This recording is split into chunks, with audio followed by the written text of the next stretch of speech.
وبركاته. بسم الله الرحمن الرحيم. الحمد لله رب العالمين، والصلاة والسلام على أشرف الأنبياء والمرسلين نبينا محمد وعلى آله وصحبه أجمعين. أما بعد، کتاب کشف الشبهات د وضاحت په سلسله کې دا مبارک درسونه او اهم او ابتدایي خبرې بیان شوي وي چې هغې ته د دې کتاب په اوله کې یو مسلمان ضرورت لري که چېرته په دې روانو شبهاتو باندې او د هغې په جواباتو باندې پوهېده غواړي، نو هغه ابتدایي خبرې ډېرې لازم خبرې وي، او چې دغه خبرې دې ذهن کې ځکه چې بار بار اوس موږ د نن نه انشاءالله د مشرکانو شبهات شروع کوو چې هغوی سره څه شبهې د هرې شبهې جواب چې کېږي نو غالباً به پکې هغه زړې خبرې رایادېږي، هغې طرف ته به اشاره کېږي. نو که چېرته په هغې باندې پوه شوی نو بیا به ته د دې شبهې په جواب باندې پوه شي، او که چېرته په هغې نه پوه شوی نو بیا به د شبهې په دې جواب هم پوه نه شي. دا ښه یقیني خبره ده. اخرنۍ خبره هغه موږ دا کوله چې رب العالمین په دې دنیا کې د هر نبی او پیغمبر دپاره دشمنان ګرځولي دي. هغه دشمنان په پیریانو کې هم شتي، هغه په انسانانو کې هم شتي. حکمتونه د هغې ذکر شوي. د دې نه دا خبره ثابتولی شیخ رحمه الله چې د پیغمبرانو دشمنان شتي، نو بیا به ستا هم دشمنانی ای موحده، ای د پیغمبر په لار تلونکیه، ستا به هم دشمنانی. نو که چېرته ته دا وایې چې زه به ډډه ولګومه، پوست بالښت او کمبل به مې په پښو پروتي او دعوه به د توحید او د پیغمبر د تابعدارۍ کومه، نو بیا ته په یو غلط سوچ کې پروتي. دا هغه لار ده چې په دې باندې نوح علیه السلام 950 کاله تکلیفونه تیر کړي، او دا هغه لار ده چې د دې د لاسه په دې لار کې ابراهیم علیه السلام اور ته ګذار کړی شوی دی، او دا هغه لار ده چې یونس علیه السلام پکې د مئی خېټې ته ګذار کړی شوی دی. دا هغه لار ده چې یحیی او زکریا علیهم السلام هغوی پکې شهیدان کړی شوي دي، په ارو باندې 2 ټوکړې شوي دي. دا هغه لار ده چې موسی علیه السلام ته به قسمه قسم تکلیفونه میلاو شوي دي، او د خپلې علاقې نه څو کاله بهر پاتې شوی دی، پردۍ مزدوریانې یې کړي دي. دا هغه لار ده چې عیسی علیه السلام ته به قسمه قسم تکلیفونه میلاو شوي دي، تر دې چې دشمنانو د هغه د وجلو او پانسي کولو هم کوشش کړی. او دا هغه لار ده چې زموږ پیغمبر صلی الله علیه وسلم 30 کاله قسمه قسم تکلیفونه برداشت کړي دي، تر دې چې کله وفات کېدو نو هم د هغه زهر و اثرات پرې راښکاره شو چې هغه د خیبر په ځمکه باندې یو یهودی پیغمبر صلی الله علیه وسلم ته په خوراک کې ورکړی. نو دا لار داسې نه ده چې صرف مزې او چرچې دي. ها، دې لار کې دا مزه ده چې جون به دې خوشحاله وي، که تکلیف وي بیا به م خوشحاله وي، که راحت یې خوشحاله به وي، خو که سخت هم به خوشحاله وي. هر وخت به دې زړه مطمئني او هر وخت به دې د الله سره رابطه وي. دې لار کې دا خوند دی، د توحید په لار کې او د پیغمبر صلی الله علیه وسلم په تابعدارۍ کې دا خوندونه دي چې زړه به دې مطمئني، هر وخت به خوشحاله او الله سره به د ملاقات ته شوق وي، ځکه چې د هغه رب بندګي ته خالص کوي یوازې، او د پیغمبر صلی الله علیه وسلم په طریقې کې، نو ځکه خوشحاله به ډاډه به. دې لار کې خو بیا چې په دې لار روان آخرت کې خو ټولې مزې مزې دي، خو دنیا کې دا ده چې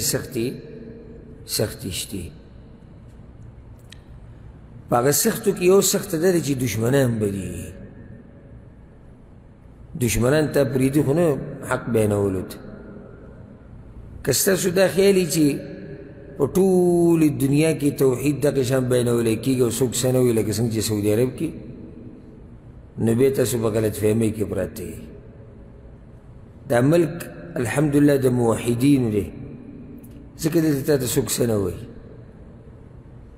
خو که ته چېرته نورو ملکونو ته لاړې او هلته دې د توحید او د سنت او د سلفیت دعوت شروع کړو، نو ستا غاړې ته څوک امیلونه نه اچوي د ګلونو چې تا ته به امیلونه اچوي،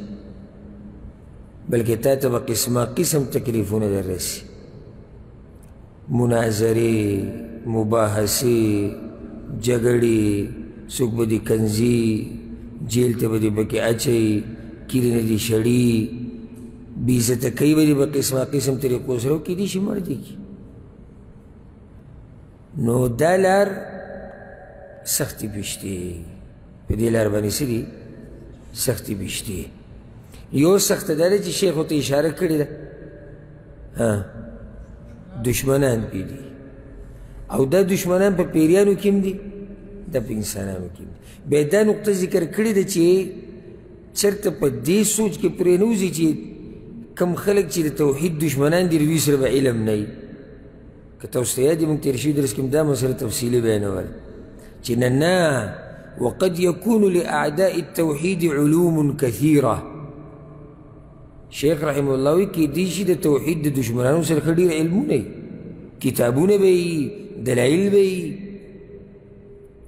نو چې کله تا ته پته ولګېده چې په دې لار باندې دشمنان شته او د دشمنانو سره علم هم دی، اهل فصاحة وعلم وحجج، فصاحت او بلاغت والا خلق پکې شته، علم او دلایل والا خلق شته. ما خو تېر شوي درس کې دا ویلو چې امامان پکې هم تېر شوي دي په یو فن کې،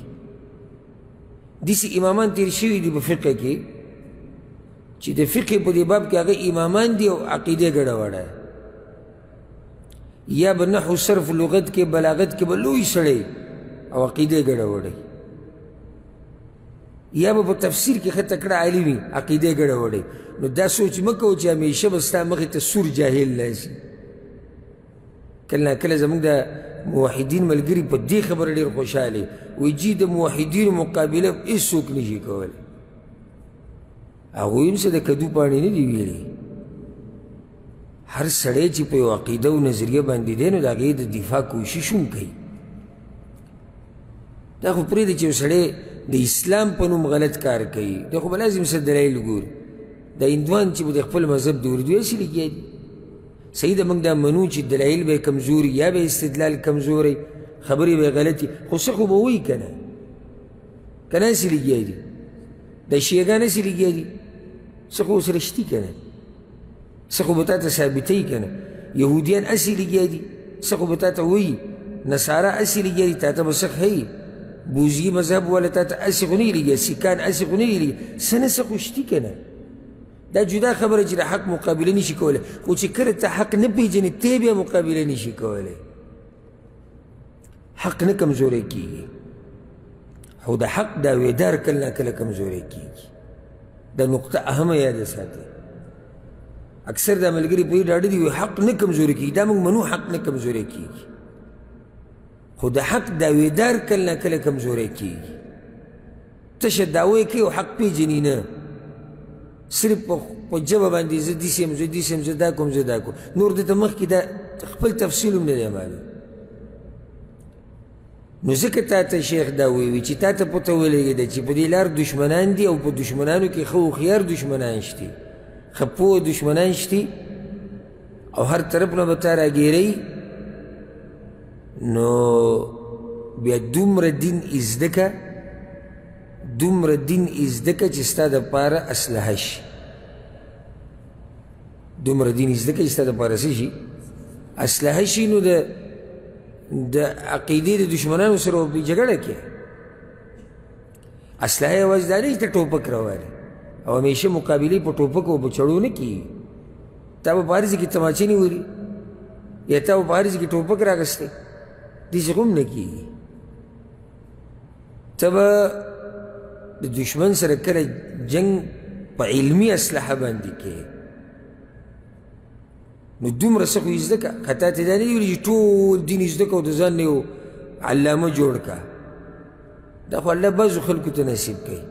خو تا ته وایي فالواجب علیک ان تعلم من دین الله من دا د تبعید دپاره دی موږ دا خبره ذکر کړې دومره علم یې زده که بعض علم یې زده که چې ستا دپاره خو اسلحه شي که خو بیا تا ته دا م وایي ها وایي دا خبره یاده که که چېرته توجه دې الله ته شوه او د الله سره دې رابطه وه او د الله دلایلو ته دې غوږ کېښو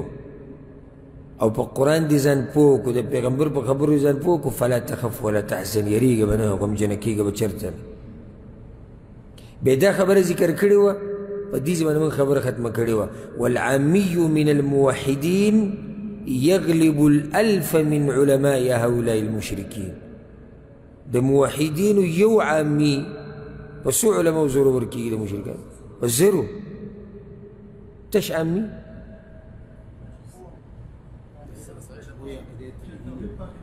چې توحید په عقیده پوه وي ښه د توحید په عقیده سم جوور پوه وي اهم مسایل چې بنیادي مسایل ورته یاد او چې عامي دی نو خو به جوور نه وي پوه خو تا ته یې مخکې ووي دومره څه زده که چې د خپلې عقیدې دفاع پې کولی شي دا هغه عامي دی دا هم نه چې تاسو خوشحاله شئ او داسې زیری د باندې وشو چې بھئی یو عامي په زرو علماو ته ورشه مخامخ شئ چې څنګه څنګه علما دي د هغوی سره په یو ټکي کې دې راګیر کړي سر به د باندې وچورلی سر به د باندې وچورلی نور هر څه پورې ده چې ته ورته دا ووایې وما خلقت الجن والانس الا لیعبدون الله دا بندګان توحید دپاره پیدا کړي تا ته وایي د دې آیت ترجمه وکړه د دې څه ترجمه ده صحیح ترجمه یې راته وکړه او تا له نه درځي اولنۍ خبره کې لاړې ځکه تا ته لږ ساعت مخکې تنبیه درکړه چې ګورې دا سوچ به نه کوې چې د هغوی سره مولیان نشتي داسې مولیان دي ورسره که نه چې حیران به شي ورته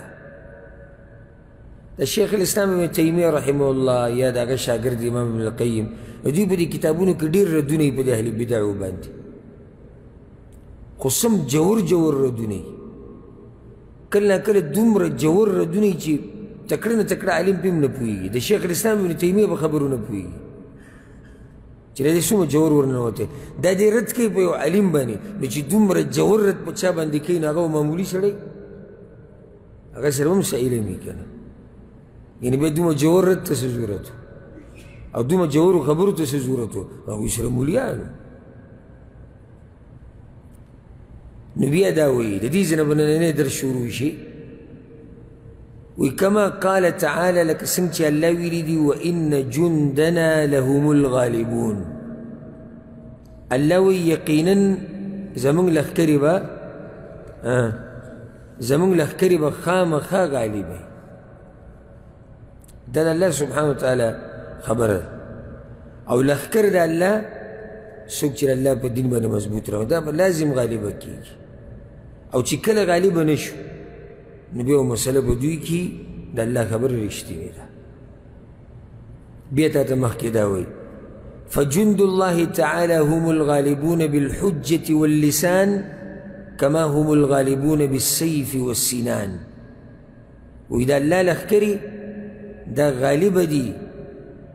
په دلیل سره او په وینا سره لکه څنګه چې دوی غالبه دي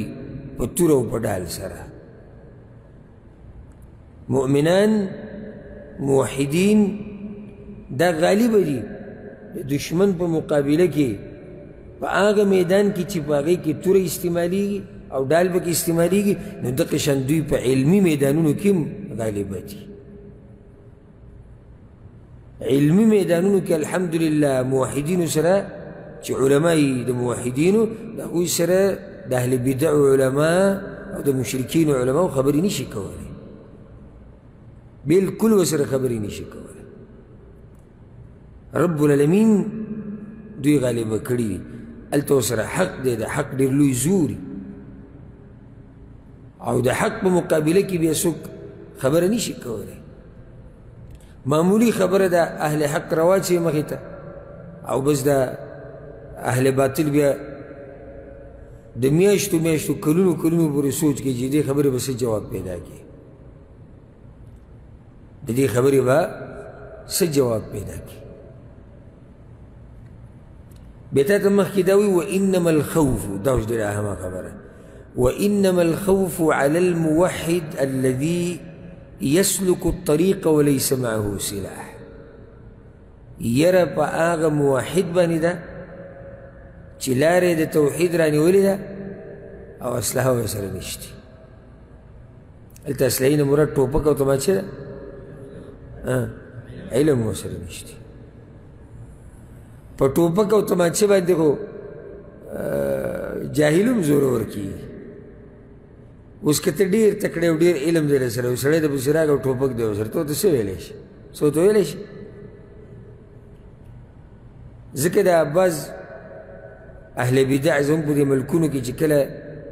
د دې حق پرستو سره مناظرې کوي، نو په اخره کې پکې ټوپکې تماچې راوباسي.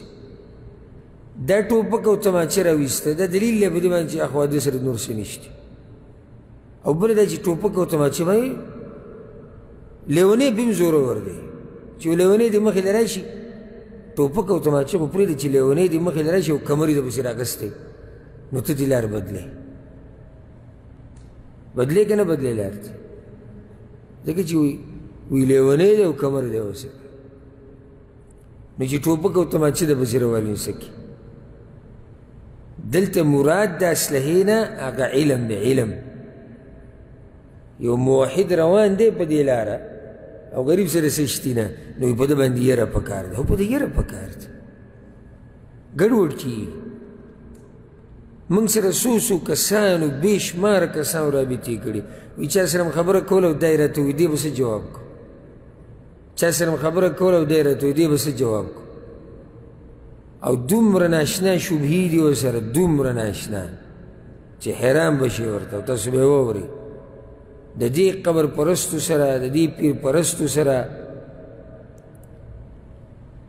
د دې کمزورو عقیدو والو سره چې کومې شبهې دي که نه، ښه جوړې شبهې دي ورسره،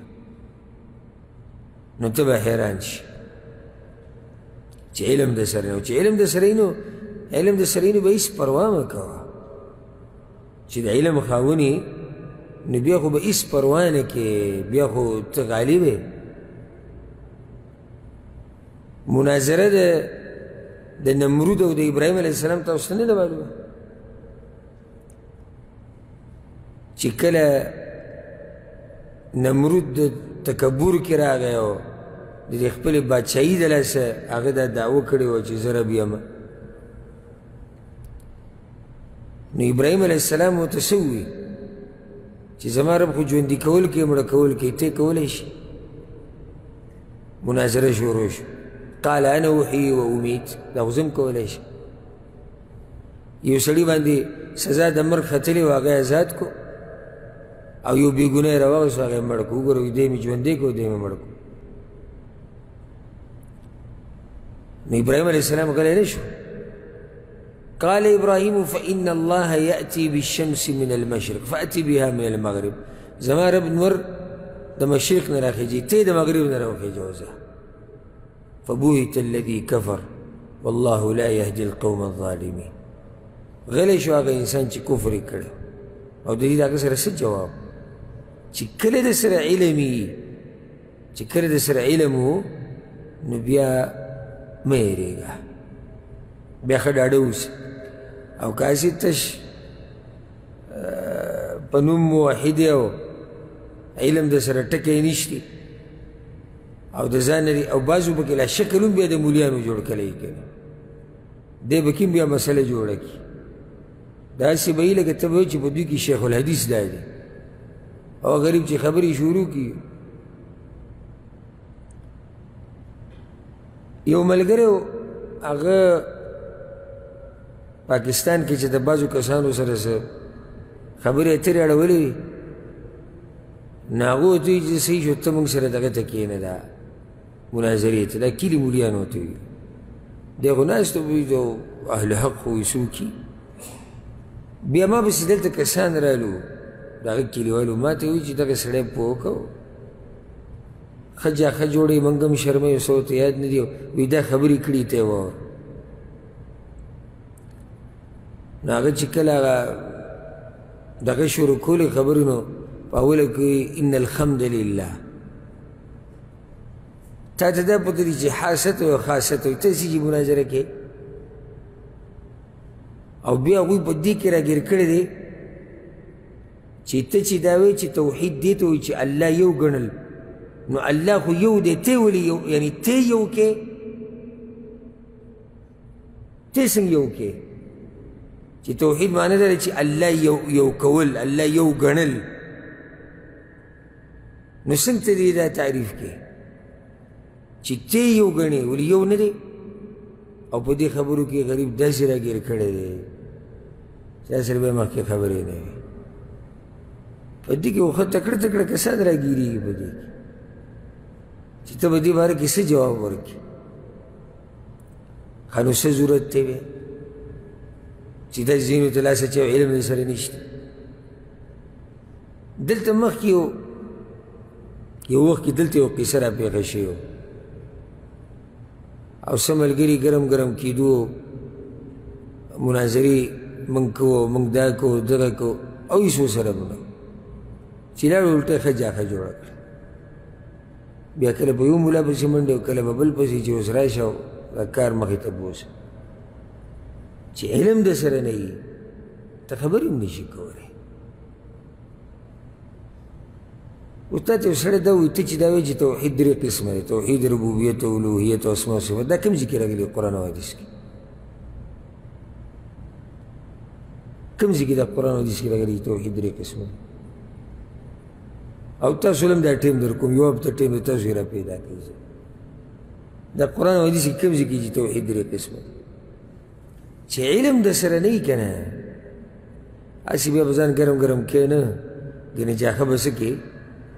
جاښه به ښه ډېره کړي زموږ یو ملګری و ملګری په معنی دی چې موحد ملګری و نو هغه د یو بیلتي مولا سره یو ځای کې ګرم شو زه هم ناست نو ما خبره شروع کولو نو هغه زموږ سره چې کوم و هغه جاهل و انتهایي جاهل و ما ته زه ورسره خبره وکړم نه ته کولی شي نو هغه بې ښه علمي ردونه شروع کړو دی کله یو غر ولي کله بل غر ولي نو هغه وایي دا کانه چې راځي په عربۍ کې دې کې دا معنی پرته ده چې دا همیشوالي دپاره به وي که نه دا دلالت په استمراریت باندې کوي او که نه کوي او دې د کان او د استمراریت او همیشه پخوا هم نه دی تللی او هلته ما خبرې ته نه پرېږدي چې زه خبره شروع کوم بس زما په دې ورون لاس کېږي وي ته غلی شي ته غلی شي وي د سره زه ګورم چې کله یې ډېر تنګ وي ورته وایي چې وکانه من الکافرین ابلیس خو یې د پخوانه کافرانو کې و ته څه وی لیکن ما خو تا نه دا تپوس نه کوي چې ابلیس پخوا د کافرانو نه دی که اوس کافر شوی دی مسله د کانه ده چې کانه په عربۍ کې راشي معنی ده چې دا کار به همیشه کوو که نه کله ناکله به یې کوو دا مسله ثابتول غواړي ته خو په بل طرف ته ګاډی ور واچوه ابلیس ته خبره لاړه وکانه من الکافرین وکافر نو ما اوس ته څه دی اوس خبره کوي نو سبا له به دوی دا وایي چې دا بیا خو مخامخ خلکو ته موقع میلو شو وي د هغوی یو لوی علیم ناس لوی سم دا یا راکاږي داسې لوی علیم ناس او شکست یې وله ورکړو خو سم شکست یې وله ورکړو او خوشحالېږي چې داسې قسمه مولیان راشي دا د علم چې ورسره نه وي دا مولیان پکار دي په معمولي خبره کې راګیر په معمولي خبره کې راګیر موږ دقه شان یو ځای کې ناست یو دا بعض واقعات د عبرت دپاره ذکر کوو هم موږ سره یو ملګری ناست و هسې ګرم ګرم کېږي خبره په دې باندې جوړه شوه لکه داسې ویل چې د الله په شان څه شی نشته نو د الله دپاره دا شیز ټکی استعمالول صحیح دی او که نه چې ما دغه کسانو په ما باندې اعتراض وکړو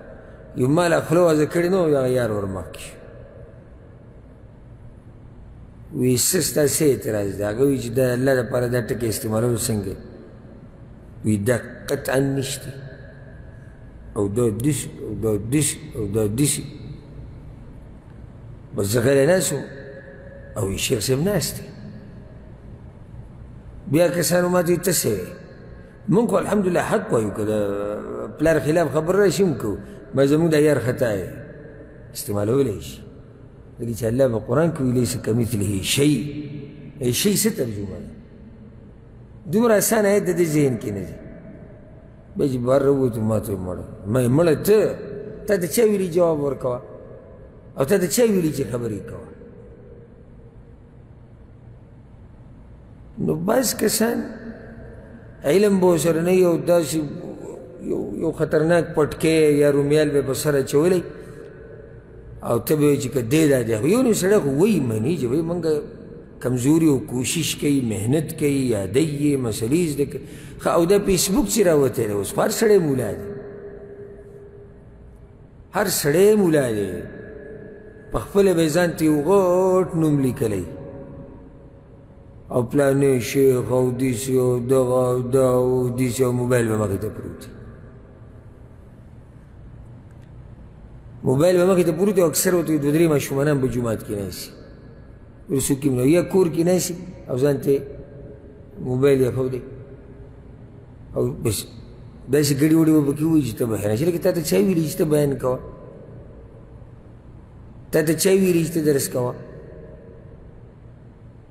بل فیسبوک کې یو لګیا او نوی پکې مارکیټ ته راوتی روزانه نوي مولیان راوځي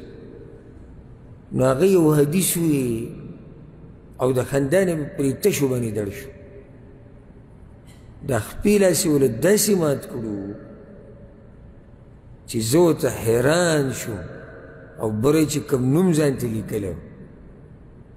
او چېرته کور کې کمره کې ناست او بجلي مجلي هم برابر نه وه توره تیاره کې ناست لګیا درس کې تا ته چا ویلي ته درس کوه دا داسې جاهل بیا جاښه جوړه کړي د علماو لپاره نو چې که په دې باندې د معمولي رد وکړو یو دی بیا به مولي صاحب پسې منډه اوس وی رایې که نه جاښه خو مونږ جوړه کړې ده خو ته اوس سر ته ورسو نو تا ته چا وایي چې دې کې ګوتې وه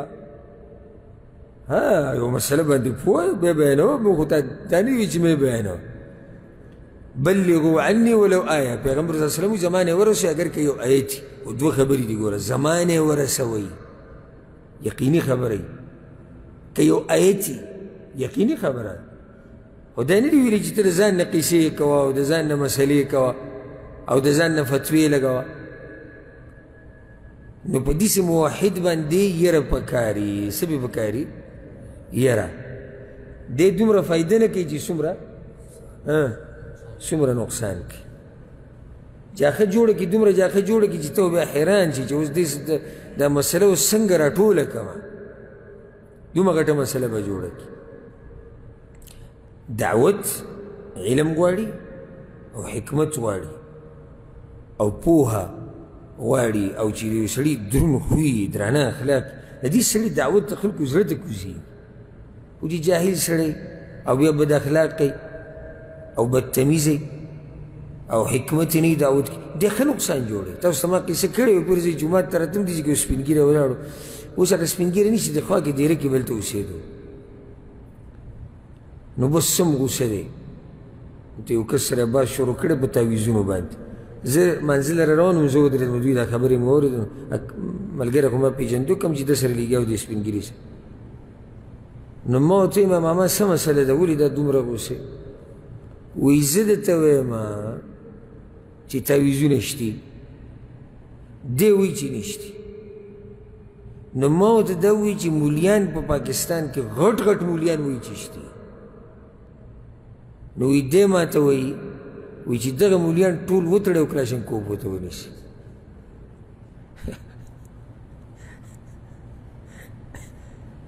نو یې په دې غوسه کړی یم نو ما هغه ته وایي ستا خبره غلطه ده هغه بل کس ته مې ستا خبره غلطه ده تا ته چا ویلي چې ته مولیان تړه او په ټوپو کې ولې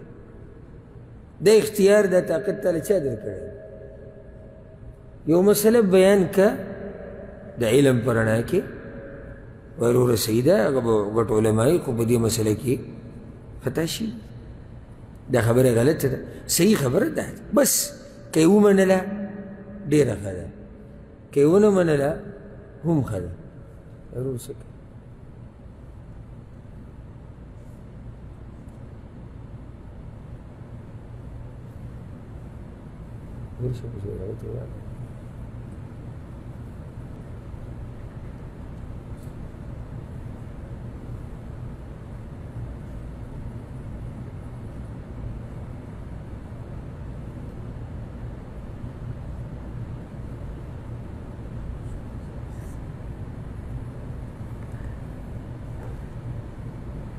نو حاصل زما د خبرې دا شو دي مثالونو کې خبره لږ اوږده شوه خو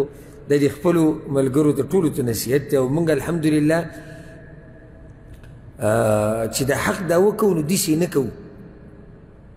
چې د خپل پلار دپاره حق جدا او د ورور دپاره جدا او د ملګري دپاره ټولو دپاره ټولو مسلمانانو دپاره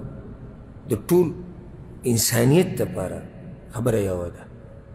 چې څوک په غلطه دی هغه په غلطه دی اگر که د توحید دعوه کوي او چې څوک په صحیح دی هغه په صحیح دی خبرې ته ورله صحیح وایو اگر که زموږ دشمن دی د دشمن خبره چې صحیح نو هغې ته موږ څه وایو صحیح ورته وایو او چې کومه غلطه وي نو هغې ته غلطه وایو ولله الحمد ښه نو شیخ بیا تا ته وایي وقد من الله علینا بکتابه الله خو موږ له داسې کتاب را کړی دی داسې ښایسته نعمت را کړی دی الذي جعله تبيانا لكل شيء وهدى ورحمة وبشرى للمسلمين الله موږ له داسې کتاب را کړی دی چې الله د هغې په باره کې په سورة النحل کې وایي تبیانا لكل شيء په دې کتاب کې الله هر خبره واضحه کړې ده د دې خبرې څه مطلب دی تا ته ولې دا خبره کوي ولې تا ته وایي چې الله موږ له داسې ښایسته نعمت را کړی دی چې به یې هره خبره واضحه او دا خبره صحیح ده خو دې کې تا ته ولې دا خبره کوي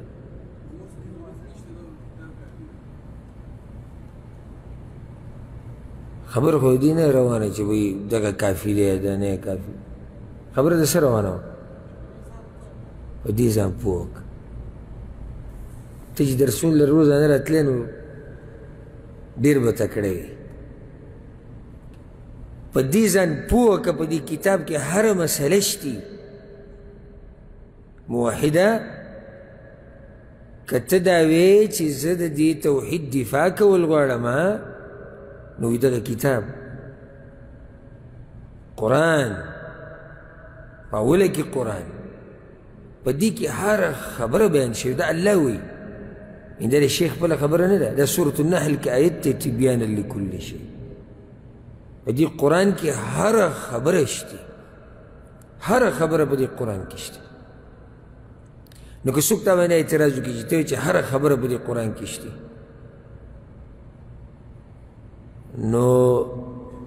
احکام و مسائل د پیغمبر صلی الله علیه وسلم په حدیثونو کې ډېر دي که قرآن کې ډېر دي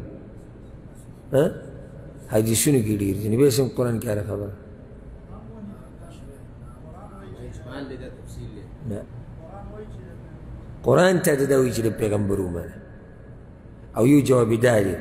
کوم چې تا راکړو قاري صاحب چې دلته خبره لنډه ده پیغمبر صلی الله علیه وسلم یې تفصیل کړی نو قرآن ته دا وایي چې پیغمبر ته د څه وایي هغه ومنه نو چې کله ته د پیغمبر ومنې نو تا چا ومنله ته د قرآن ومنله نو هر خبره الحمدلله په قرآن کې شته ځکه تا ته وایي فلا یأتي صاحب باطل بحجه الا وفي القرآن ما ينقضها باطل پرست چې څه دلیل هم راوړي نو په قرآن کې به د هغې جواب وي. اوس ته مې پوه نه شوي دا ستا مشکل دی، دا کمی قرآن کې خو نه دی،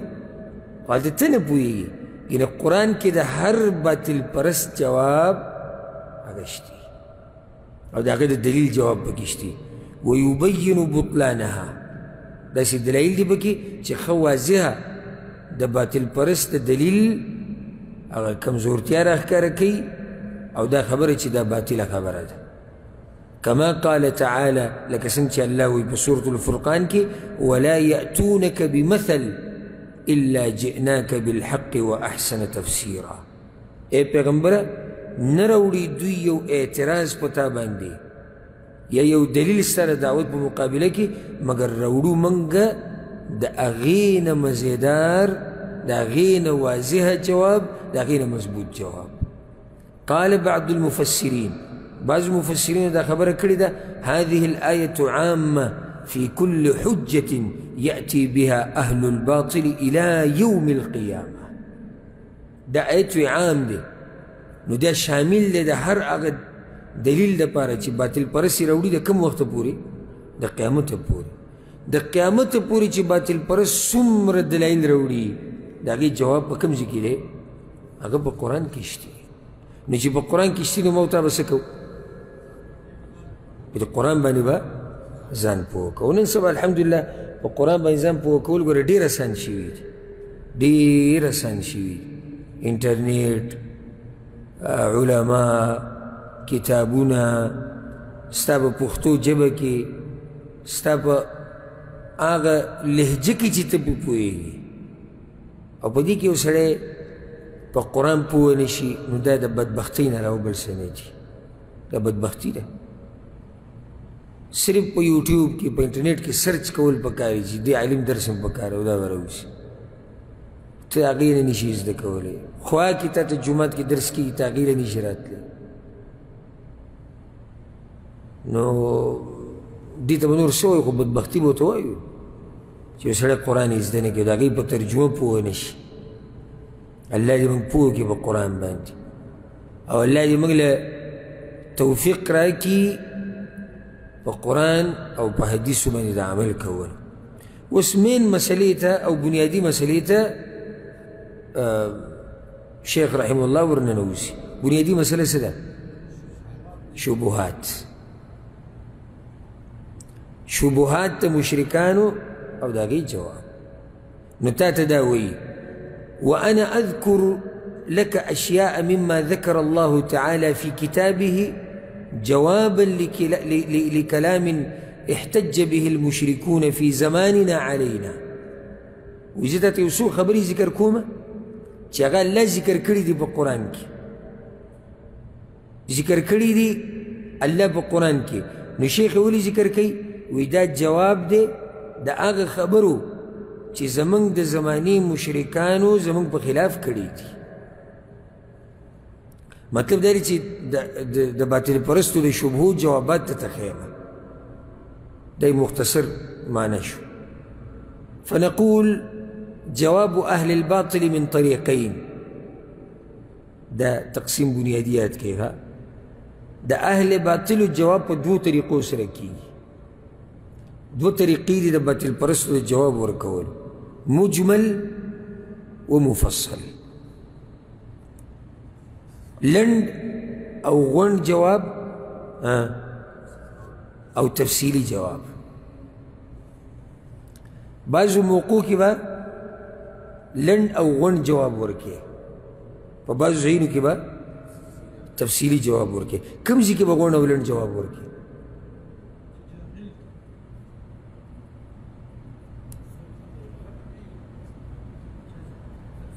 کیدی شي چې لکه مخامخ سړی خو زه هغه ته باندې شبهه را پېښ کړې خو پوه دی لکه دلته خو ستا مقابله د یوې شبهې سره روانه نو چې کوم سړی تا ته شبهې را پېښ کړې خو څه نه څه خو پوه دی که نه پوه نه دی. جاهل خو تا باندې دا شبهې نشي را پېښ کولی. سم خیال دی؟ ښه نو کوم ځای کې لنډ او کوم ځای کې تفصیلي جواب؟ همدغه خبره شو چې لږ ساعت مخکې دغه دوه درې ملګرو وکړه. بل څه جواب یې شته؟ یو جواب یې دا دی بارک الله فیک. کله داسې کېږي چې د تفصیلي جواب موقع برابر نه شي نو بیا ته مجبور یې چې لنډ جواب به ورکړي. ځکه که د لنډ جواب نه هم غلی شوې نو بیا جاهل دا خبره کولی شي چې هغه پسې شو زورور شو. خو د دې نه ښکلې وجه یې دا ده لنډ جواب به هله ورکوې چې کله تا سره علم کمي. دې ته ستاسو ذهن لا نه حالانکه ما چې دې خبرې ته ذهن لاړ شي. یو لنډ جواب دی، یو تفصیلي جواب دی. یو تفصیلي څوک ورکوي؟ چې پوه وي. نو چې پوه د سر نه نو بیا د لنډ جواب یاد کړه. خو څه نه څه خو یاد کړه، لنډ جواب یاد کړه، خو یاد خو یې کړه. نو ځکه تا ته شیخ وایي د اهل باطلو جواب په دوو طریقو دی، مجمل او مفصل. مجمل معنی لنډ او غونډ چې د ده جواب پکې کېږي. لنډ هسې نه دی چې جواب پکې نه دی، جواب وشو خو خبره مختصر ده. مفصل بیا د ده یوې یوې خبرې رد کول. نو شیخ به اوس موږ ته را دوه قسمه جوابونه ښیي په دې کتاب کې. یو خو به د هغوی د ټولو شبهاتو یو جواب کوي، تا ته به ښیي دا خبره، د ټولو شبهاتو یو جواب، دغه غونډ او لنډ جواب دی. بیا به د هغې نه به تفصیل شروع کوي. بیا به تا ته وایي چې راشه اوس دې د هرې شبهې په جواب باندې ښه تفصیلي پوه کوم راځه. نو الله دې د شیخ محمد بن عبدالوهاب رحمه الله په قبر باندې د رحمتونو باران راووري. او داسې علماو ته ضرورت دی چې هغه امت ته د توحید عقیده واضحه کړي په اسانه طریقې سره، کتابونه ولیکي دې باره کې درسونه وکړي. او داسې زموږ په دې ملکونو کې خلکو مشهوره کړې ده چې وابي دی وابي دی. د شیخ محمد بن عبدالوهاب رحمه الله یعنی یو ډېر مظلوم انسان دی په تاریخ کې، ولې مظلوم دی؟ چا صحیح نه دی پېژندلی. یعنی په تاریخ کې یو څو علما دي چې هغه ډېر مظلوم پاتې شوي. یو د شیخ محمد بن عبدالوهاب رحمه الله دی. هغه عالم چې دا په ډېرو لږو ځایونو کې په صحیح طریقې سره پېژندلی شوی دی. نور عامو مسلمانانو کې د ده په باره کې منګړتې قصې او غلطې خبرې او دا نشر شوي دي. د شیخ رحمه الله کتاب التوحید ما تفصیلا بیان کړی، څلور د دین بنیادي قواعد هغه کتاب موږ واضح کړی، الاصول الثلاثه درې اصول هغه موږ واضح کړی، مسائل الجاهلیه د هغې درس شوی. او په هر درس کې په هر ځای کې به تاسو اورېدلي چې د شیخ رحمه الله خبره یا وی الله وی او یا وی پیغمبر وی او یا وی صحابي وی. د دې انسان په باره کې دومره یعنی کمزوري خبرې زموږ په ملکونو کې نشر شوي دي. عوام خو پرېږده مولیانو لیکلي دي په کتابونو کې، او ځکه خو عوام کوي که نه، مولیانو لیکلي دي نو ځکه عوام کوي. حالانکه د اوسه پورې دغه نور درسونه پرېږده، د نور کتابونه چې موږ شرح کړي دې کتاب کې چې درس روان دی په کوم ځای کې یو ځای وښایي چې هلته شیخ داسې خبرې کړي چې د قرآن او حدیث خلاف، یا په کوم ځای کې سوچه مسلمان موحد ته کافر ویلی دی، وجي دا تکفیري ذهن والا او ده به مسلمانان کافران کول. کوم ځای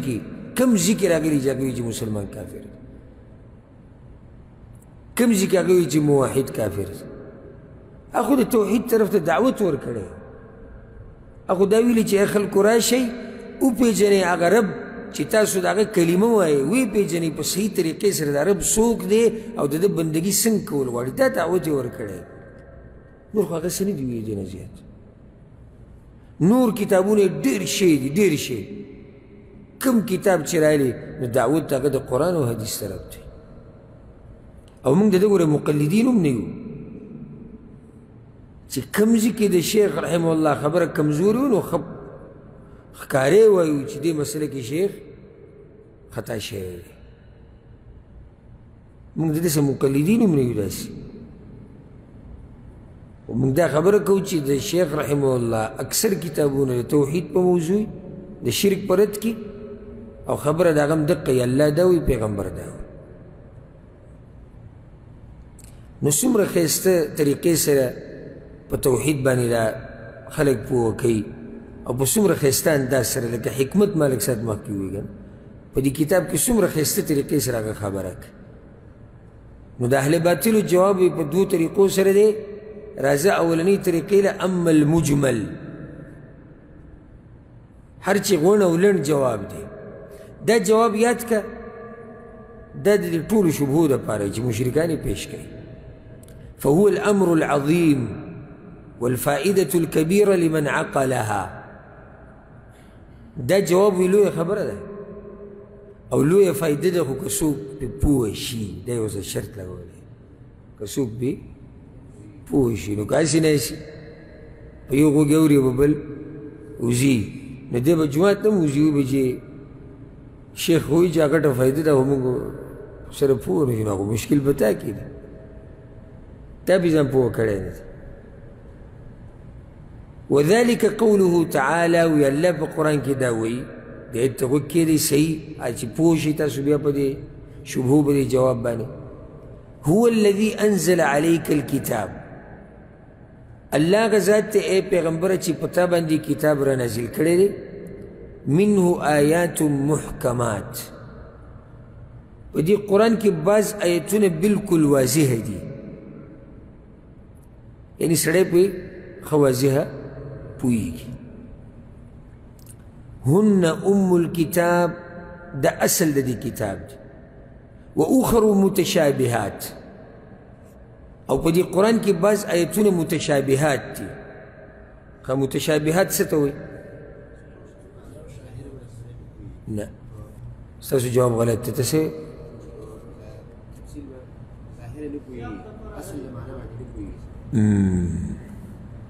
متشابهات موږ وایي محکم هغې ته وایي چې هغه واضح وي دلایل واضح وي هر چې متشابهات دي او متشابه آیت هغه دی چې د هغې د وضاحت دپاره اجتهاد پکاري کوشش پکاري چې کوشش دې نه کړی رجوع دې نه کړي د پیغمبر طرف ته د سلف صالحینو طرف ته نو ته به دې آیت باندې نه پوهېږي نو په قرآن کې بعض آیتونه څه دي محکم دي او بعض متشابه دي ښه دا ګوره دلته دا آیت معنی دا ده کنه قرآن کې بل ځای کې الله وایي کتاب احکمت آیاته دا داسې کتاب دی چې ټول آیتونه محکم دي داسې خبره شو دلته خو الله وایي چې بعض محکم دي بعض متشابه دي او دلته وایي ټول آیتونه محکم دي دلته محکم په معنی د مضبوطوالي دي آیتونه د قرآن ګوره ټول مضبوط دي ټول رښتینې خبرې دي نه که په دې معنی سره محکم شي نو بیا خو ټول آیتونه دي سي قبل ذکر الله سوي الله نزل احسن الحديث كتابا متشابها الله خیسته خبر را لګري دي سي کتاب دی چې ټول متشابه دی او دلته دی آیت کې سوي بعض متشابه آیتونه دي او اخرو متشابهات شرموي دا سمانه شو دلته دا چې الله وایي ټول کتاب یو شان دی دلته معنی دا چې دا آیتونه په رښتینوالي کې په ښایست کې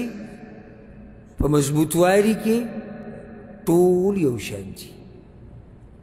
نو هلته ګوره معنی جدا ده او دلته معنی جدا ده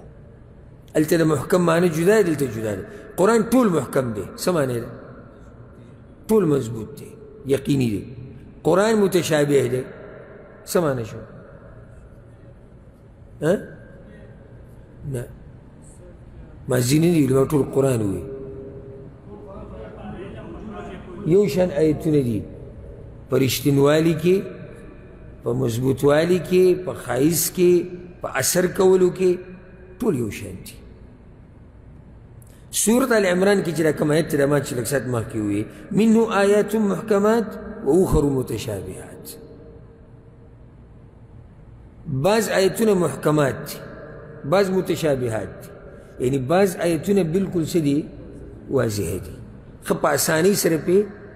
پوهېدی شي او بعض آیتونه لږ پټ دي پوهېدو دپاره لږ کوشش پکار دی رجوع پکار دی علماو ته او علم ته هسې که الله غوښتی نو دا ټول آیتونه محکمات نشو رالیږلی نو ولې پکې د متشابهات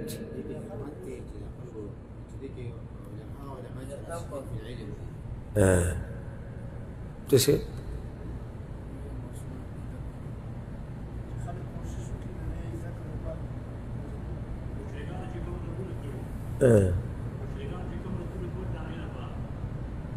دویمه دا ده چې د هغې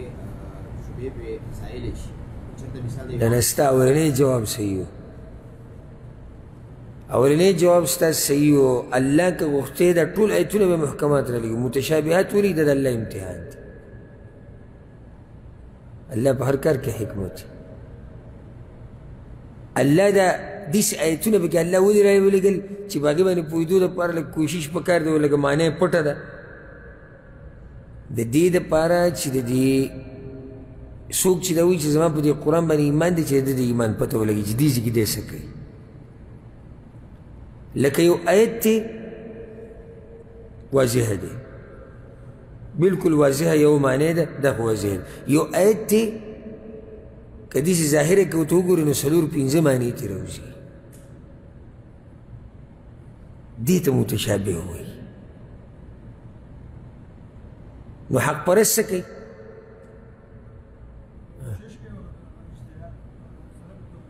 سلفو ته رجوع وکړي چې وروره صبر د آیت کې خو دا معنم ده دام ده دام ده دام ده دام مثالونه به راځي انشاءالله د آیت کې دا معنم ده دام ده دام ده دام ده خو موږ په خپله مرضي پکې معنی نشو غوره کولی موږ به رجوع کوو پیغمبر ته صحابه کرامو ته تابعینو ته چې هغوی د دې څه تفسیر کړی دی باطل پرست څه کوي کومه معنی چې د دوی د ذهن سره برابرېږي او د دوی مذهب پې مخې ته ځي هغه راغلي د دې دپاره الله په قرآن کې بعض آیتونه محکمات رالیږلي دي او بعض متشابهات دي اوس پوه شوئ زه ګوره حتی اوسه کوشش کوم چې هره خبره جدا جدا تاسو ته واضحه کړم کوم ځای کې نه پوهېږې ما ته وایه چې ګوره موږ په دې خبره نه یو پوه بیا یې ووایه پوه شوئ په محکمات او متشابهات باندې الله وی قرآن کې دوه قسمه دي دغه آیتونه فاما الذین فی قلوبهم زیغ نو د چا په زړونو کې چې کوږوالی دی باطل پرست فیتبعون ما تشابه منه نو دوی تابعداري د محکمات آیتونو نه کوي هغې پرېښودي دي په کومو آیتونو پسې روان دي متشابهاتو بس ولې ابتغاء الفتنه وابتغاء تأویله د دې دپاره په متشابهاتو پسې روان دي چې به د خلکو کې فتنه خوره شي او د خپلې مرضۍ تفسیر وله وګوري وما يعلم تأویله الا الله والراسخون في العلم او د دې متشابهاتو په تفسیر او په تأویل باندې نه پوهېږي مګر یو الله او بیا څوک مضبوط علم والا او وی خانو کو بس د شیخ د خبرې نه مخکې زه ته یو بله خبره ذکر کوم اوس کو بس یو سړی دا ووایي چې صحیح شو موږ خو په دې پوه شو چې قرآن کې بعض آیتونه محکمات دي بعض متشابهات دي نو موږ به څنګه په دې متشابهاتو پوهېږو کوم ځای کې چې داسې آیت راشي چې هغه متشابه دا به ته واپس کوې دی محکم ته کوم چې واضح دي هله به پوهېږي او زه به تاسو له مثالونه در کوم کېدای شي نن په موقع رانشي روان درسونو کې به تاسو پوه شئ چې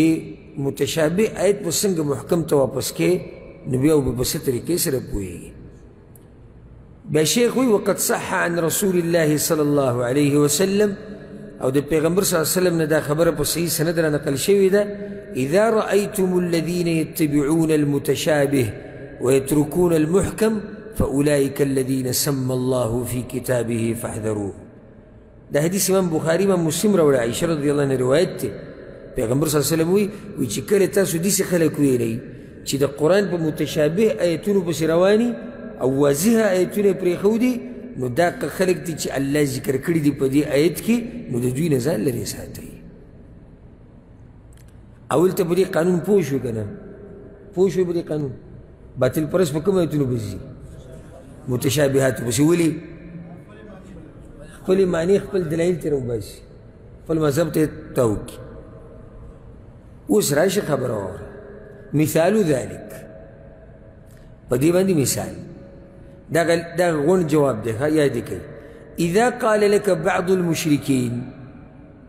شبهه شروع شوه. اوس که تا ته بعض مشرکان دا ووایي الا ان اولیاء الله لا خوف عليهم ولا هم يحزنون، خبردار الله وایي چې اولیاء الله چې کوم دي د الله ملګري نه په دوی باندې یره شتي او نه به دوی غمجنه کېږي. تا ته اوس یو مشرک دا وایي او بیا تا ته دا وایي او ان الشفاعة حق او تا ته دا وایي ولې شفاعت ته نه منې په آخرت کې څه، او یې تا ته دا وایي او ان الانبیاء لهم جاه عند الله، ولې ته دا نه منې چې پیغمبران د الله په نزد باندې اوچت مقام لري. او ذكر كلاما للنبي صلى الله عليه وسلم يستدل به على شيء من باطله، یا د پیغمبر بعض حدیثونه ته ذکر کی او د هغې نه استدلال د خپلې باطلې عقیدې دپاره کوي. وانت لا تفهم معنى الكلام الذي ذكره، او ته نه یې پوهېده په دې خبرو باندې. ښه نو ده ته باندې څه اعتراض وکړو؟ اولیاء الله څه دي؟ نه پې یره ده پیغمبر، او شفاعت څه دی؟ حق. شفاعت ته څوک منکر شتي؟ آخرت کې به سپارښونه کیږي که نه به کیږي؟ سپارښونه به څوک کوي؟ پیغمبران به کوي، شهدا، علما او نیکان. او تا ته دا ووایي نو ته زما د دې په ما باندې ولې رد کوې؟ زه کوم دقه سپارښ غواړم. نو بیا به سر وړکی راوړکی چې شیخ صاحب خواله به ورشو. تا ته دا ووایي چې اولیاء الله نه منې څه؟ اولیاء الله هغه خلک دي چې الله وایي په دوی یره نشته، ته نه منې دوی؟ نو چې علم ورسره نه غریب بیا ګډوډ شي. ښه او تا ته دا ووایي ولې د پیغمبرانو د الله په نزد باندې اوچته مرتبه نه ده؟ ته به ورته څه ده؟ د نیکانو خلکو د الله په نزد اوچته مرتبه ده که نه ده؟ که نه ده؟ نو ځکه خو زموږ پراته وي. ولې ته د هغوی د مرتبې نه منکر یې؟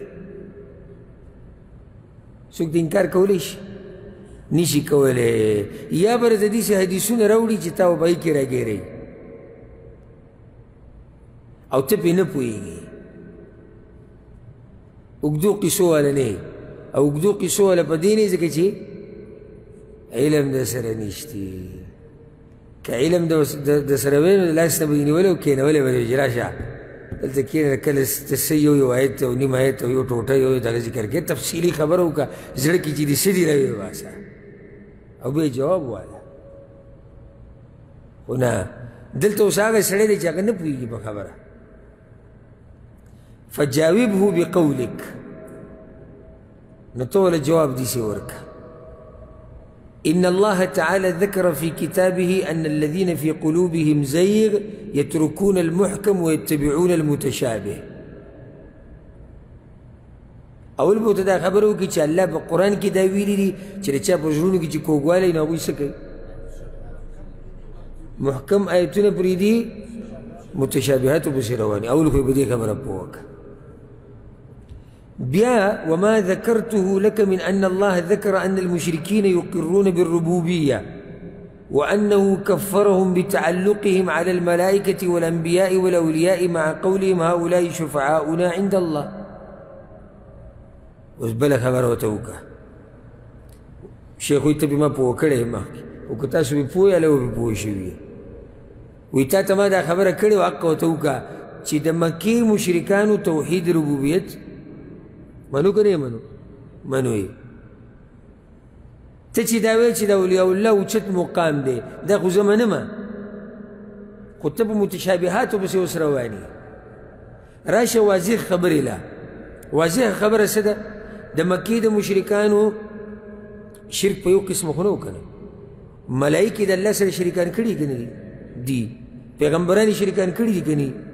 دي نیکان خلک یې شریکان کړي وو که نه وو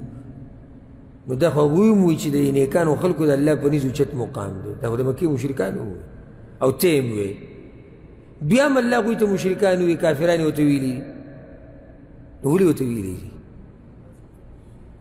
دویمه وی هغوی به هم وایي چې هؤلاء شفعاؤنا عند الله دوی به څه کوي سفارش به کوي او ته هم وایي سفارش حق دی سفارش حق دی خو دې خو نه دی څنګه چې ته وهذا أمر محكم بين أو دا خبر خوا زيادة خكارة دا لا يقدر أحد أن يغير معناه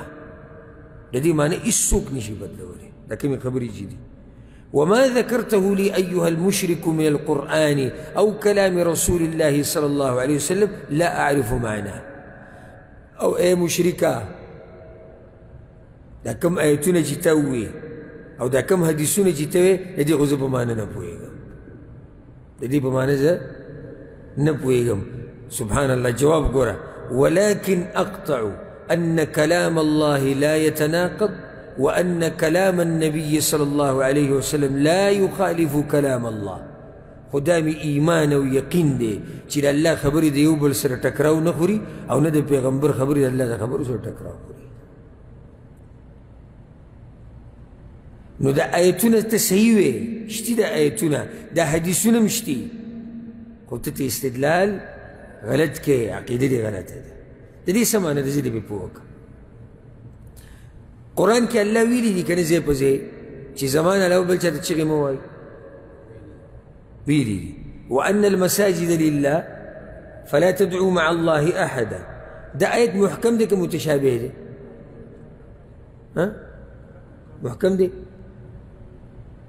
شكي شو محكم دي لك ساعة محكمة دا محكم ستعرفه نو دا محكم دي كمتشابه دي تسوي دا آية محكم دي كمتشابه بيام جواب کمزور ہے کیدی چې د بعضو لپاره متشابه ځکه چې هغوی اوس هم زما په خبره نه دي پوه وأن المساجد لله فلا تدعوا مع الله أحدا جماعتونه د الله دي د الله سره به هیڅ څوک نه رابلئ دا آیت پټ دی واضح ہے ښه تا پسې یو کس راغی تا ته ویي اولیاء الله په دوی باندې خو سیاره نشته او نه به دوی غمجنه کېږي نو ځکه ورته موږ چغې ووو نو ته ورته ووایه وروره په ډېرو قصو نه پوهېږم په ډېرو قصو نه پوهېږم ته ولې داسې آیتونو له ځي چې خپلې مسلې دې ثابتې متشابهاتو یې ګوتې وایي محکم له ولې نه راځي الله خو ښه صفا ویلي چې زما نه له به چاته چغې نه وایي او زما دا ایمان او یقین دی چې د الله خبرې د یو بل سره ټکراو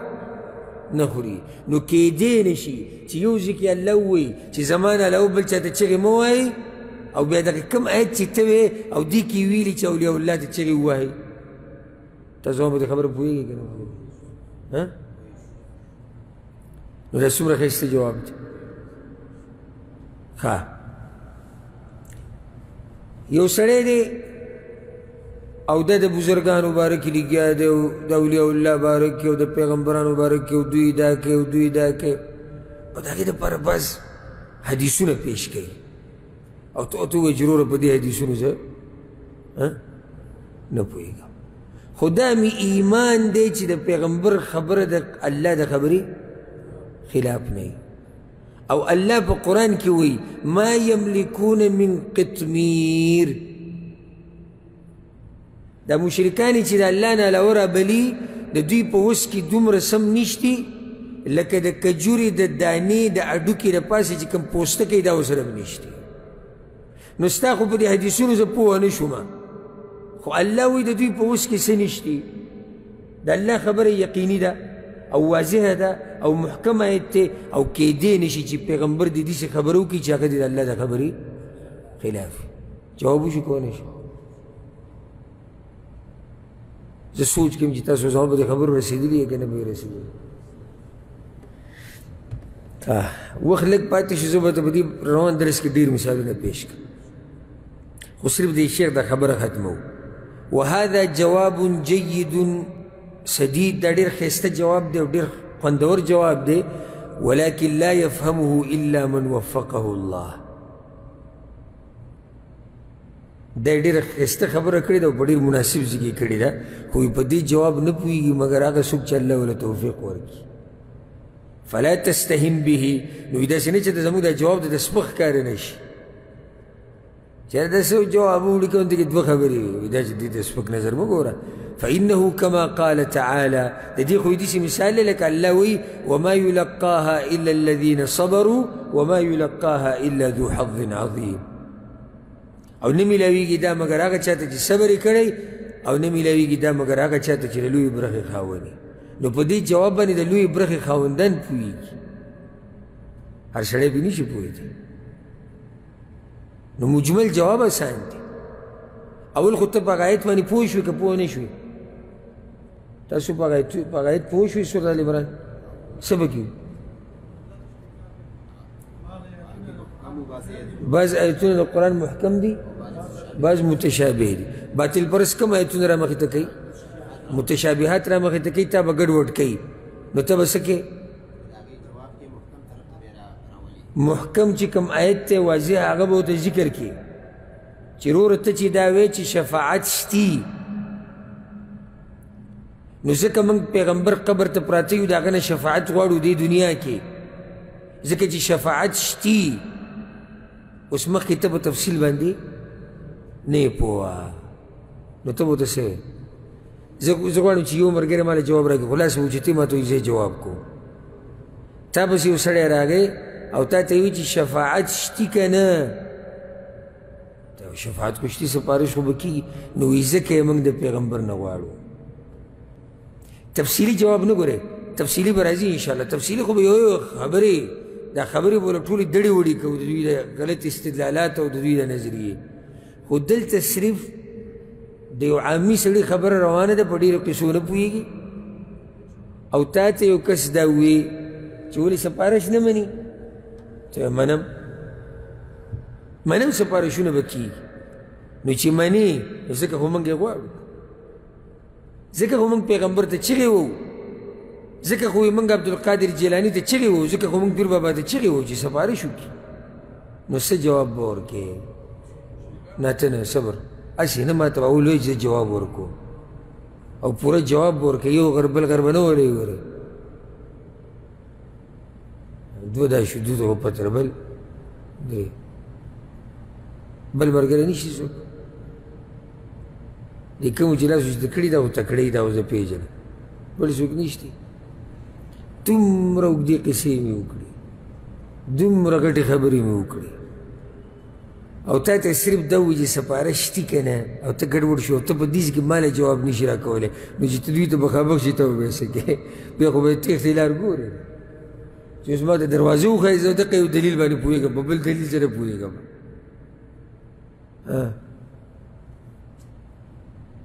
تا ته معلوم دی ته کوم ځای ته لاړې ته خو تفصیلي خبرو له ځې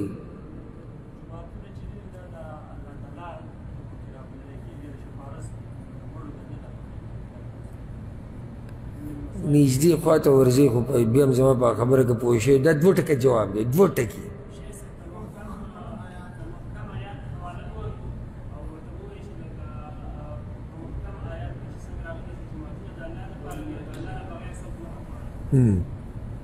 او بیا به هغه ته څه ووایو او صحیح شو محکم دا ښکلې خبره ګو دا د جواب طریقه ده اول به ته هغه ته محکمه خبره ذکر کړي واضحه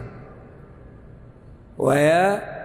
ته چې دا وایې چې سپارش دي او ځکه یې موږ د مړو نه غواړو او ځکه یې موږ د پیغمبرانو نه په دنیا کې غواړو نو هروره زه ستا په قیسو نه پوهېږم خو په دې پوه یم چې الله قرآن کې ځای په ځای ویلي دي چې مړي مه رابلئ زما نه علاوه په هغه کارونو کې څوک مه رابلئ چې الله نه علاوه بل څوک نشي کولی او دا آیت ته یادي قل لله الشفاعة جميعا سفارش ټول د چا په لاس کې د الله په لاس کې دی نو چې دا واضح ایتونه ورته ووایې او بیا ورته دا ووایې چې زما دا ایمان دی چې د الله خبرې د یو بل سره ټکراو نه خوري دا کیدی نه شي چې یو ځای کې د الله ووایي چې د مړو نه سفارشونه مه غواړئ او بل ځای کې د اجازت ورکړي چې د مړو نه سفارش غواړئ دا نه شي کیدی دا کیدی نه شي چې یو ځای کې د الله ووایي چې مړو ته چغې مه وایئ مړو ته رامدد شه مه وایئ او بل ځای کې د پیغمبر ووایي چې د مړو نه سفارش غواړئ کیدی شي دا نشي کېدی نو واضحه دا شوه چې ته په دې خپله خبره کې څه غلطې او متشابهات ترې رانیولي دي هغه آیت او حدیث را مخې ته کې چې ته دې خپله معنی راوباسې ته دې خپلې نظریې راوباسې د سلف صالحینو ته یې نه واپس کې صحابه کرامو ته یې نه واپس کې پیغمبر ته خو یې نه دی واپس کړی نو دا کم جواب دی لنډ او غوڼ مجمل جواب دی په دې ورسېدی که نه الله دې به موږ پوه کړي انشاءالله روان درس نه به تفصیلي جوابونه شروع کېږي د هرې شبهې او شیخ رحم الله خو یو څو غټې شبهې ذکر کړي چې کوم اکثر مشرکان پیش کوي او موږ به کوشش دا کوو چې انشاءالله بعض شبهې چې هغه زموږ په دې ملکونو کې ډېرې هغوی بیانوي ځکه چې د هر ملک د خلکو سره باطل پرست سره خپلې شبهې نو زه به پکې یو څو شبهې هغه هم ذکر کوم بعض به نورې مراجمه کړو چې ملګرو په علم کې اضافه وشي الله دې موږ پوه کړي هذا والله اعلم وصلى الله وسلم على نبينا محمد وعلى آله وصحبه أجمعين